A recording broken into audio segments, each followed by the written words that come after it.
Posibleng maapektuhan ang mga programang pangkalusugan ng World Health Organization o WHO gaya ng pagtugon sa tuberculosis, HIV, AIDS at iba pang health emergencies dahil sa utos ni US President Donald Trump na pagkalas sa organisasyon. Isa pa sa kontrobersyal na utos ni Trump, 2 kasarian na lang ang kikilalanin ng Amerika.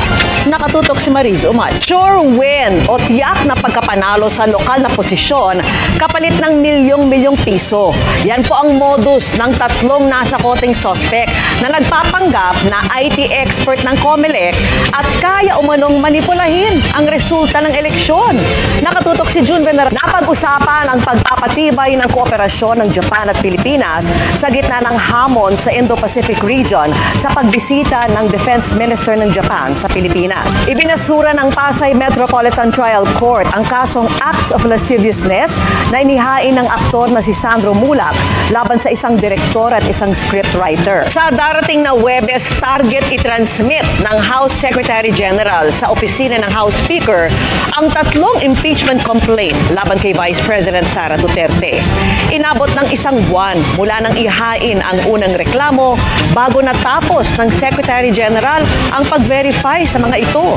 At nakatutok si Tina Panganibanter. Ibinasura ng Office of the Ombudsman ang mga kasong administratibo laban kay dating Health Secretary Francisco Duque III. Kalaboso ang 5 gumagawa umano ng singsing gamit ang 10 pisong barya sa Siquijor. Ibinebenta umano nila yan sa halagang 1,500 pesos bawat isa. At nakatutok si John Consulta. Nanghihinayang ang World Health Organization sa pagkalas ng Amerikas. Panibagong good news sa sports! Pasok na sa 2025 FIBA Asia Cup ang Gilas Pilipinas. Nasa kote sa Taguig ang 2 sospek sa kakaibang modus ng pagbebenta ng nakaw na motorsiklo.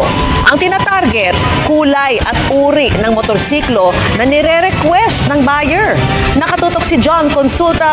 Inamin ng ilang dating Customs Commissioner sa pagdinig ng House Quadcom ang pagkakaroon ng TARA system o pagbibigay ng padulas sa proseso ng imported shipment. Kabilang sa mga nakalusot dyan, ang bilyong pisong halaga ng shabu na kinokontrol umano ng isang Davao Mafia ayon sa isang dating customs officer.